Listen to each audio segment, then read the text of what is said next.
सभी संगत को जय माता की। मैं माँ काली, माँ दूतनी दरबार से। आज आपको शक्तियों की जब कृपा हमको मिलने लगती है, जब हम अपने इष्ट के बिल्कुल करीब होने लगते हैं, जब उनकी कृपा हमारे पे बरसने लगती है, जब थोड़ी सी ही दूरी रहती है ईश्वर से मिलने के लिए, तब हमारे साथ किस तरीके से और किस प्रकार से जो माँ के नीचे की शक्तियाँ होती है, जैसे उनकी योगनियाँ हो गई, जैसे उनकी यक्षिणियाँ हो गई, उनके दूत हो गए, वो हमारी परीक्षा किस प्रकार से लेते हैं। तो इसी विषय में मैं कुछ छोटी सी जानकारी देने जा रही हूँ। वीडियो को पूरी सुनना, क्योंकि कोई कोई चीज़ें ऐसी होती हैं कि इंसान भक्ति करते करते समय कुछ अपनी सेवा से भटक जाते हैं, क्योंकि शक्तियाँ ध्यान हटा देती हैं। शक्तियाँ जो होती हैं वो ध्यान भटकाती हैं हमारा। तो इसी विषय में मैं एक छोटी सी जानकारी देने जा रही हूँ। जो बच्चे सेवा कर रहे हैं अभी और जो माँ की सेवा भक्ति में लगे हुए हैं, अपनी सेवा भक्ति बंद ना करें। और हर समस्या का हल निकलता है, हर हार के पीछे एक जीत होती है। तो आपको अपना हौसला नहीं तोड़ना है। अगर आप माँ की सेवा कर रहे हो, माता महाकाली की कृपा मिलनी इतनी आसान नहीं है। अगर हम नियम से चल के उनकी सेवा भक्ति करते हैं, उनकी पूजा करते हैं, तो जो उनके नीचे के दूत होते हैं, जो उनके सेवादार होते हैं, वो हमारी परीक्षा लेने के लिए आते हैं। तो ऐसी स्थिति में क्या करते हैं, बच्चे घबरा जाते हैं कि भाई हम इतनी पूजा पाठ कर रहे हैं, इतनी भक्ति कर रहे हैं, फिर भी हमारे साथ ऐसा क्यों हो रहा है जो हमारी परीक्षा पे परीक्षा चल रही है।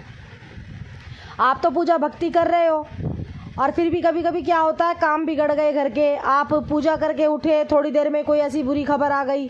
परंतु क्या होता है कि कोई कोई काम ऐसा होता है कि आपका बनते बनते बिगड़ जाता है, तो वो आपकी परीक्षा होती है। उसमें फिर आप लोगों को क्या लगता है, हम लोग अपने मन में ये सोचते हैं कि अभी तो हम पूजा भक्ति करके उठे हैं, हम तो माँ काली की जोत जला रहे हैं, फिर भी हमारे साथ ऐसा क्यों हो रहा है।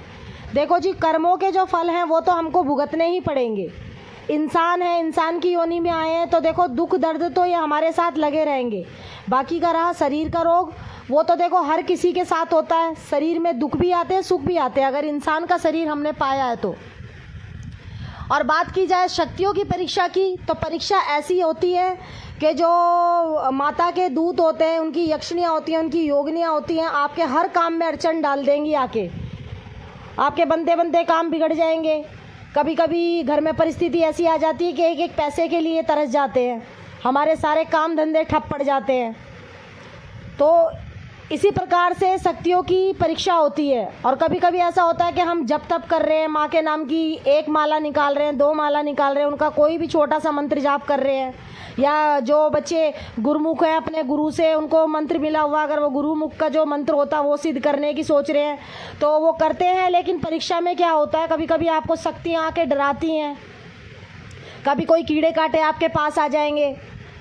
तो काफ़ी केसों में हमने देखा है कि बच्चे आसन पे बैठे हैं, जाप कर रहे हैं, पीछे कोई सांप आके बैठ गया, कोई कान खजूरा चढ़ गया पैर के ऊपर।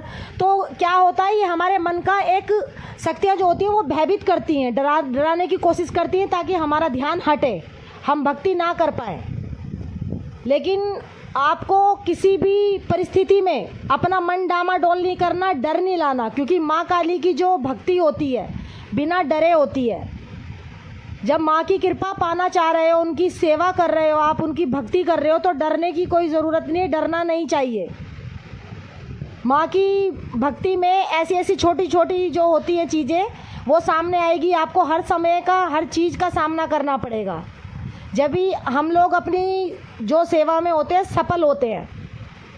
तो इसी प्रकार से जो शक्तियाँ होती हैं वो हमारी परीक्षा लेती हैं। कभी कभी हमारे काम धंधे में अड़चन लगाती हैं, और कभी कभी क्या होता है, हम जैसे किसी गाड़ी से जा रहे हैं तो हमारा होने वाला होता है बहुत बड़ा एक्सीडेंट, वो छोटे मोटे उस पर ही टल जाता है। क्योंकि हमारे साथ ऐसा हुआ है, अभी जब हमने पहले माँ की सेवा उठाई थी, तो सेवा के दौरान ही हमारे छोटा सा एक एक्सीडेंट हो गया था। उससे क्या हुआ था, हड्डी टूट गई थी पैर की। पैर की हड्डी टूटने के बाद बस माता रानी का ऐसा एक बुलावा आया, वैष्णो देवी का, तो सब कहने लगे कि भाई तुम्हारा जाना ठीक नहीं है, पैर की हड्डी टूटी हुई है, अभी तुमने मतलब दूसरी पट्टी बंधवाई है, अभी प्लास्टर भी कच्चा है। लेकिन बस वही है, जब उस जगत जननी का बुलावा आया, माता महामाई का, तो हम गए। हमको भरोसा था, हमें विश्वास था अपनी भक्ति पर, माँ की कृपा पर, माँ के प्यार पर। वैष्णो देवी दरबार में जाते के साथ ही कटरा पे जैसे हम चढ़ने लगे चढ़ाई के लिए, बस वहीं से हमने अरदास लगाई कि माई तूने बुलाया है तो तूने अपनी ही जिम्मेवारी पे बुलाया है माँ। आप यकीन नहीं मानोगे, जैसे ही हमने चढ़ाई करनी स्टार्ट करी है, कोई दर्द नहीं, कोई कुछ नहीं, हमने रास्ते में ही अपनी पट्टी वट्टी सब खोल के फेंक दी। और ये देख लो, ना ही हमने किसी चीज़ की सवारी ली, हमने खुद पैरों से अपने चल के हमने यात्रा अपनी संपूर्ण करी है। तो हमने माँ की शक्ति देखी है, माँ का प्यार देखा है, माँ की कृपा देखी है। ज़रूरी नहीं है कि माँ शीश पे आके खेले या उनकी कोई शक्तियाँ हमारी शीश पे आके खेले। माँ की कृपा भी बहुत होती है उनका प्यार पाने के लिए। बस एक सच्ची भक्ति करो, अच्छी भक्ति करो। अगर तुम्हारे मन के भाव अच्छे हैं, तुम्हारी मन की श्रद्धा अच्छी है माँ के लिए, तो आपके हर काम जो बिगड़े हुए हैं वो बनेंगे। तो इस प्रकार से मैंने छोटी सी जानकारी दी है ये चैनल के माध्यम से। अगर आपको हमारी वीडियो कुछ समझ आ रही हो और कुछ अच्छी लग रही हो तो चैनल को लाइक करिएगा, सब्सक्राइब करिएगा और ज़्यादा से ज़्यादा शेयर करिएगा। तो सभी संगत को जय माता की।